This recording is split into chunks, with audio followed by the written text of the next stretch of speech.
اہل بیت کون ہیں؟ یہ ایک ایسا سوال ہے جس کے کئی جوابات ہیں، لیکن آج ہم اس سوال کا جواب ایک بہت ہی خاص جگہ سے ڈھونڈیں گے، ایک تاریخی گفتگو سے جو ہمیں ایک بہت ہی واضح اور متعین تعریف بتاتی ہے۔ آئیے دیکھتے ہیں کہ ایک صحابی رسول نے اس پر کیا روشنی ڈالی۔ جی، تو سوال ہمارے سامنے ہے، آخر یہ اہل بیت ہیں کون؟ اس سوال کی گہری تاریخی اور مذہبی اہمیت ہے، اور اس کا جواب ہمیں ایک انتہائی مستند ذریعے سے ملنے والا ہے۔ تو یہ جواب ہمیں کہاں سے مل رہا ہے؟ یہ مل رہا ہے صحابی رسول حضرت زید بن ارقم رضی اللہ عنہ سے۔ ان کے ساتھ ہوئی ایک گفتگو نے اس تصور کو بہت واضح کر دیا، اور آج ہم اسی گفتگو کی تفصیل میں جائیں گے۔ یہ کوئی کتابی بات نہیں، بلکہ علم کی تلاش کا ایک حقیقی واقعہ ہے۔ حضرت یزید بن حیان خود بتاتے ہیں کہ وہ اور حضرت حسین بن عقبہ خاص طور پر اس سوال کا جواب جاننے کے لیے حضرت زید بن ارقم کے پاس گئے تھے۔ ذرا سوچئے، یہ سوال کتنا اہم رہا ہوگا کہ اس کے لیے باقاعدہ سفر کیا گیا۔ اچھا، تو گفتگو شروع ہوتی ہے اور پہلا سوال ہی ایسا ہے جو بات کو ایک نئی اور گہری سمت میں لے جاتا ہے۔ تو سب سے پہلے یہ پوچھا گیا، کیا نبی اکرم صلی اللہ علیہ وآلہ وسلم کی ازواج مطہرات اہل بیت میں شامل ہیں؟ حضرت زید کا جواب بڑا دلچسپ تھا۔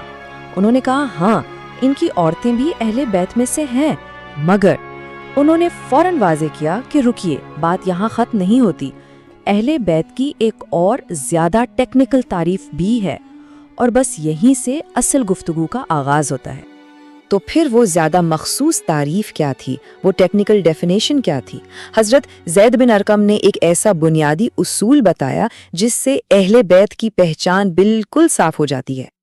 یہ ہے وہ فیصلہ کن نقطہ۔ حضرت زید نے فرمایا، اہل بیت وہ ہیں جن پر آپ صلی اللہ علیہ وسلم کے بعد صدقہ حرام کر دیا گیا۔ بس یہ وہ لائن ہے، وہ اصول ہے جو اس پوری تعریف کی بنیاد ہے۔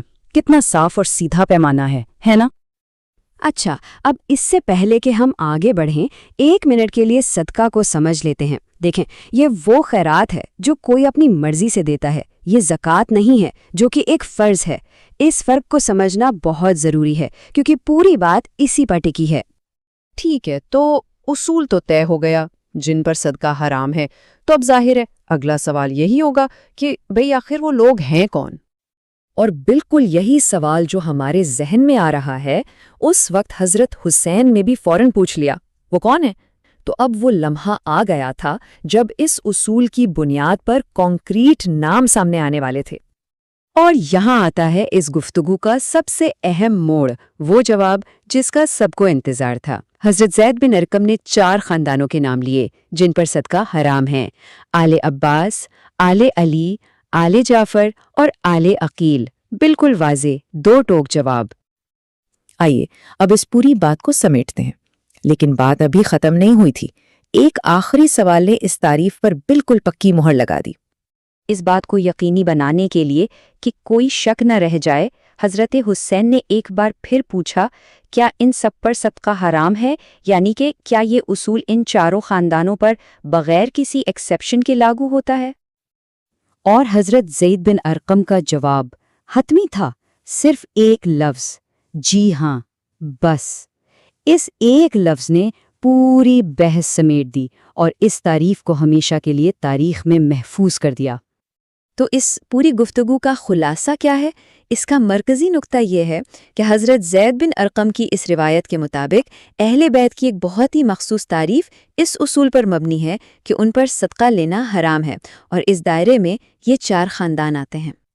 اور یہ بات ہمیں ایک بہت ہی اہم سوال پر سوچنے پر مجبور کرتی ہے، آخر کیسے ایک واحد گفتگو، ایک روایت، ایک اتنے بڑے اور اہم تصور کی اتنی صاف اور واضح تعریف دے سکتی ہے؟ شاید اس کا جواب یہ ہے کہ کبھی کبھی سب سے گہرا علم ایک بہت ہی سادہ اور واضح اصول میں چھپا ہوتا ہے۔